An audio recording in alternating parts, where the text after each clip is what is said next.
I'm going to be going over RAG for complete beginners, and we're going to be talking about, okay, well, what is RAG? Why are we using it? And then I'm going to go through like a demo and example. Now, we use RAG when, let's say you got a video, like you're checking out Alex Ramosi, maybe you're checking into his live stream for his book launch, and you want to know, okay, like what's all the information in his 10 hours plus hours of content in this video and this other one. And then so what you're going to do is you're going to go to ChatGPT, you're going to copy through the transcript or whatever, and you're going to get an error and it's going to say, well, this is too long. We can't do anything with this. Make it shorter. And RAG solves all of this by storing it in a very, very, very intricate way where now you can put in and you can ask a question. So like, please tell me what Alex Ramosi would think about this, or please tell me what this. And if you actually notice this, he actually built a system that was very similar to this. Now that said, if you're not a business owner, you don't know who Alex Ramosi is, this applies to any other person, any other thing. It applies to Primagen's videos where you can put in all of his videos inside and ask, what do you think about this thing? And there is no context limit. And so I'm going to be showing you guys how you can effectively like do that. And so I'll show you a real life demo of this. We're going to be crack open AWS, our favorite cloud provider. Ask it something like, oh, what is the Core 4? Oh, the Core 4 teaches people to know about your advertising, right? Here's the 4 of them. You could even ask it for specific, things, and it can retrieve that perfect, information to it. How do you make a great offer? And the problem is I cannot ask ChatGPT or Claude or whatever this info because it's stored away for a specific person. The LLMs have access to like everyone's information and everything. And so because of that, it's fighting through like a lot of stuff. But if you can just build a RAG, now things become a lot more powerful where you can build out, things like this. So I spent like a couple hours just reading on like RAGs and like trying to understand them. And so I'm going to be breaking down how do you work with them? What are ways that you can actually build them well? I read through like this LangChain article, which linked me to this page here. And we're just going to be diving deep into all this kind of stuff here. So let's get into it if you do want to learn. And by the end of this too, I'm going to show you how to build the actual system. And once you do build the system, you're going to be able to put this on your resume. You're going to be able to talk about that you know how to use RAGs and that, you can use that during your job interviews, or if you're a business owner, you can use that to have a nice little application that users can query and things like that. The first thing is, how does the RAG even work and like what is it doing? So what we're going to do is we're going to be asking an LLM a question and then we're going to expect an answer. But because of the context length and everything, right, we need to add in several layers here to build the RAG system. So number one, we need a retrieval system. We need a way that we can actually pull the documents out of like our database. Then two, we need to only get the relevant ones. That's very, very important. We only get the relevant information. And the third one is we mix the relevant info, relevant documents with a model. And through that, we can actually get a better answer. And so those are all the steps. And the further thing here, going a little bit deeper here, is like, what's actually happening when you mean retrieval? What does that mean? Well, instead of, if we have like a really long document that's like this, like, oh my gosh, it's too long. And we only have a context window that's like this size for the LLM. Well, what we can do is we can just split this into pieces. So what we do is we take all these words, all these texts, all these words, all these texts. And actually, let me come up with an example here too. We have this really, really long thing of text, and we need to split it up into little chunks, little pieces. Instead of putting in all of it at once because it's too big, we can do is we can just split it. LLMs are pre-trained, alignment, blah, blah, blah, blah, blah, blah, blah, whatever, all these words. And then once these things are like split into like little pieces, we have like all these little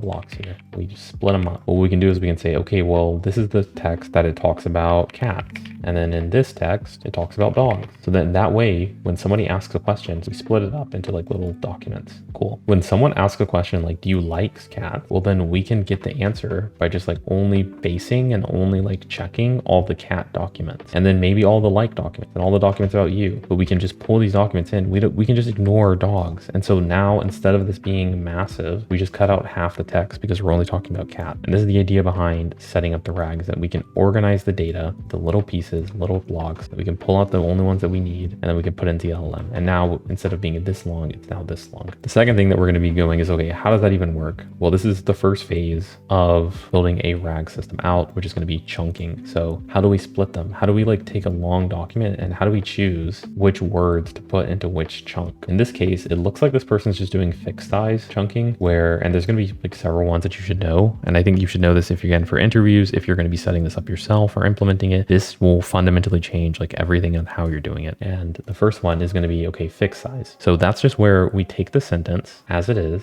and we just like split it every 10 words, for example. So every 10 words, we make it a new chunk. Every 10 words, we make a new chunk. Each of these are going to have pros and cons. The pro of this one is very simple, very easy to understand, and it can get you something working like pretty decently, pretty fast. The problem with using like fixed chunking is that like, what if you have a legal document and you're going over it and now it says like, oh, in agreement between two parties, and then it cuts off everything because you had it set to every 10 words. And so now you don't even know what the rest of the legal contract was going to say. And because you don't have the rest of the contract, when someone tries to pull in that information, we have two separate pieces that were really joined together. And so you're missing out on that. And there are solutions to fixing this, right? So we can actually use other strategies. So we can use Semantic. So Semantic is going to try to get the full meaning, the full context between the words. So when you say we have a contract between two parties, it'll get the feeling that there's going to be two parties like, that are involved, right? Just based on what was said. And it's not going to just cut it off abruptly. And those are the problems with fixed size chunking.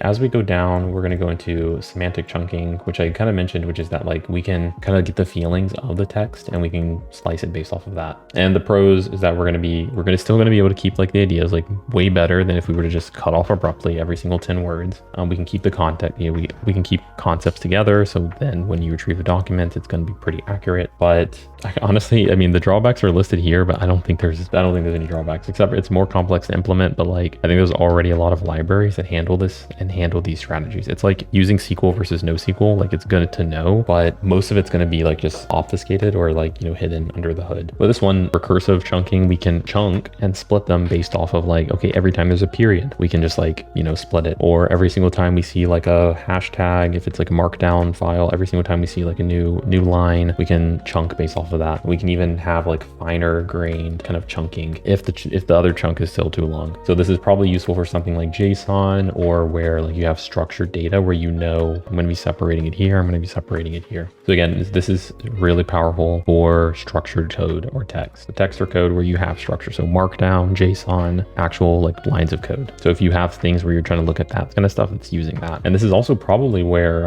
if you're trying to build something like Cursor, or you want to build a competitor to Cursor, Windsurf, and those coding tools, they're probably using this to help store the files, store all your code in a way that's bucketed. So that when you search, my class, like you can already pull it up. Then we have adaptive chunking where we're going to be changing the size of the chunks based on how complicated the texts are. We can chunk and then also add in like some metadata. So we can give like a little description. This chunk is about this thing, which can help during retrieval. And then we can even use AI to try to like think, oh, what should this chunk be about? And we can like chunk based off of like, we can chunk them based off what the AI says. And honestly, this one seems like the weakest one to me. But the point of me saying this is just that the reason for me talking about this is that there are a lot of ways that you can chunk. There are a lot of pros and cons to doing different types of ways. And hopefully you're seeing where like the AI engineer is really coming in, because there's a lot of people who are hyped about AI and they don't know any of this stuff. They have no clue that there are ways that you can actually chunk differently. And that is really bad. But if you can learn this stuff, know it, and just in the interview mention that you know this stuff, like it just looks way more impressive than you kind of like making it up. And this is why we're going to be going through this, is so that you guys can get a strong foundation, know it, use it when you're building your own projects, and then talk about it in the interviews, or build this out for your own business and get rid of these bugs that's coming up because you decide to use fixed size when you didn't need to. You could have done something better like semantic. And now your retrievals are way more accurate when you get the answers. Now your answers go from like 30% right to 80%. The second thing, so we talked about like splitting the documents, and now we need to actually convert these documents into mathematical equations so that we can use them. Now that sounds complicated, but again, there's tools that do all of this stuff for you and you don't actually have to do it. But it's important to know that like there are different ways that you can mathematically separate the text and like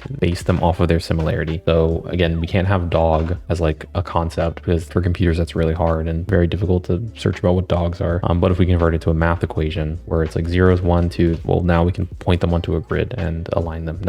I'm not an expert, but that's my understanding of embedding. And if we go here too, right, so you're going to see that we can embed the document so things that are similar can be grouped, around each other into like some kind of vector kind of space. And something I do want to mention is that there are ways that you can measure similarity within this vector space, which is we can use cosine similarity, so we can have the angle between two different points. We can have the distance between 2 points on like a, an actual line, the actual distance, or we can do the dot product, which is the projection of one vector onto another. Again, the math stuff, but it doesn't matter a whole lot. Just know you can do distance, angle, and then like this other weird thing here. And once you've done that, once we have all this, we have the math equations, and now we can just take those math like little, items, and then we can just store them into some kind of store. That's where we're going to be using a vector database. Tons of options for vector databases, Pineapple, Chroma. AWS also has like their own kind of storage system, and where they'll handle everything, which is what we're going to be using. Where AWS, Amazon, Google too probably has a product. Wouldn't be surprised if there's other products too that will just handle all this for you, because it's so common, it's so natural, and not too big of a deal. But in reality, under the hood, you need a way to store these, and so you're going to use a vector database. So if you want to locally host this, that's going to be your option. And then we can get to this point where you just ask it a question. It's going to retrieve the proper documents. It's going to like plop those documents inside. It's going to put your question inside, pop that into an LLM, and then we get our answer, which is what we would have saw in the demo. And now finally, what I want to do is go over how you guys can actually build this thing out, build the RAG, build the same RAG that I built here, but for like any other thing. So what you're going to need is one, you need documents. So you can get books online. There's like classical books that you can get. You can get Wikipedia articles too, which would be really good actually. So go on Wikipedia and copy and paste it, put it into a file, PDF, TXT file, doesn't really matter at all. And you can make an account on AWS right now if you don't already have one, or log into your account, and you can use AWS Bedrock, which the pricing on it's very low. It costs like pennies. Let's actually pull it up. So this is the AWS Bedrock pricing. If you are using it, it has several different models that you can use. So Amazon has their own. They have DeepSeek R1. It costs you 0.001 per 1,000 inputs. And then you also get charged for the outputs. And we have metas. So you get charged for inputs. You'll get charged for outputs, which is 0.0002 for Llama 4 Maverick, and even cheaper for these other ones. So you can definitely use these, accessibly. If you used it once or twice, or if you used it 100 times, you're probably only spending half of a penny, if not, a fraction of a penny. So you can go on AWS and do that and set that up. So first thing we want to do is set up an IAM. So you need to make an actual user profile, or they will not let you. So you can go here and actually create a user. So you can go here, user, create a user. You can literally give it administrator access. Again, for demo purposes, just do that. So you would create a new user, give it a name, go next, and then create a group. And then with that group, you can, or you can literally just attach it and just say administrator access here, give it admin access, next, log into it. And then once you've logged into it, you're good to go onto that. It now has full access. And then you need to go to AWS Bedrock, scroll down, click knowledge bases. Once you're at knowledge bases, you're going to click create. You're going to see unstructured and structured data. And again, this is why is it asking this? Because Amazon wants to know, okay, if you're going to do structured data like JSON or code, well, then that's going to change the embedding structure, right? Well, this is the same thing we talked about here. And it also changes the chunking actually. So not really the embedding, but it does change the chunking strategy and the database and everything. So for most cases, again, the case I described here, we're using unstructured. So we're going to go with that. And then we're going to go back here, give it a name. You need to give it a role too. So this is where you need to go back to IAM. You need to go back to IAM and you need to give a role for accessing S3 buckets. You need to give full access to S3, not for the user, but you need to create one for the permissions here. So you need to either use an existing one or create it, but you need to allow Amazon Bedrock to touch S3 buckets. And I think that's it actually. And then you can maybe full access here for the model. I don't know. Actually, I'm not sure. I mean, why not? Again, we're testing. We're not actually trying to make security stuff. The reason I said S3 is because you can actually upload any kinds of things. So you can actually literally get your documents from the internet. So you could literally just put in a page from Wikipedia and it would do it. You could do it from S3 if you want any kind of data, like you want your own private data, or you can do Confluence or, whatever, obviously. Cool. Once it's set up, you just click next. And actually, we're going to create an existing role here.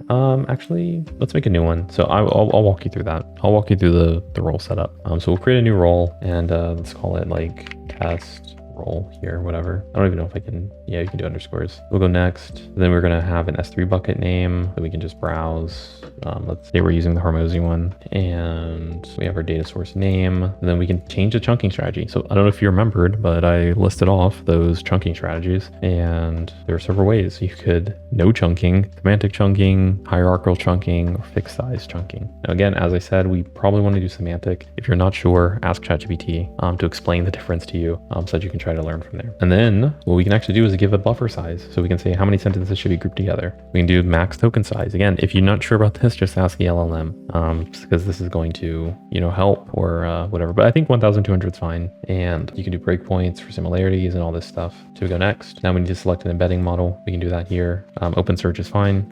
Select your embedding model here, Titan. Now you may need to configure this. So this is where it's going to ask you for model access. So you go here at the bottom, open this up, then check modify your model access. By default, it does not give you access to all of the models. So you have to actually request them. And I don't know why actually I don't see it. Why don't I see any models? That's so weird. Access granted, maybe modify. Yeah, okay, here it goes. Now I see it. I don't know why that happened, but and then you can just enable them. So you need Titan embeddings to set up the embeddings for that. And then we just create it. So we go next. And then once you're there, you just create the knowledge base at the bottom. There's going to be a button just like this. And just click that and you'll create it. Give it some time. If you don't have the permission set up because you messed them up, well, then you need to go through and give it access. So you need to go into the IAM, not for the user that we just made, but you need to go through here, go to your roles. Look at this. We should have the test one here. Actually, I don't see it. That's because we haven't made it yet. But once it gets made, the test one's going to pop up here, and then I would just click it and I would start attaching this. So I need to give it full AWS S3 access,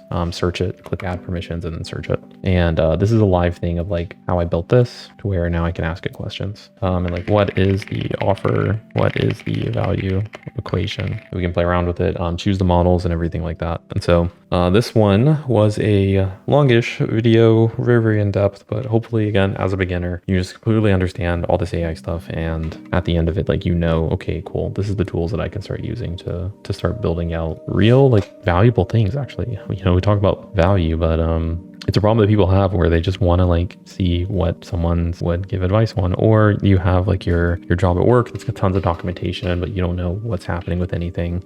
Maybe you just want to have info listed, right? So with RAGs, info is now easier than ever to be retrieved. So actually, one more thing I do want to go over is this concept of evaluation. And I think this is the most important when it comes to the artificial intelligence things, because with LLMs, it is now easier than ever to make a demo, but it is harder than ever to actually test if something's working. And that is the hardest thing with LLMs, is that like you can make a really fancy demo, it'll work, and then you'll find out that like in 10% of the cases, the LLM will hallucinate and all the things are like wrong. And for those users, like 10% of your users will just always like hate your application. And the way that you prevent that is you actually test it, and you test it on a large amount of cases. And so even with these RAGs, even with like all this fancy stuff that's being thrown out, even with the fancy demos, test your code, test the things that you're building to make sure they actually work. Because if they don't work, nobody's going to want to use your thing. And so how are we going to do that? Well, we can just give it a list of inputs, and then what are the outputs that we expect? And that part is harder because a lot of this stuff of summarizing of like what are the correct answers, like it has to be human verified, or in some cases like in code, it can actually just be it's very easy to know if code output is correct or not, because you just run it and it works.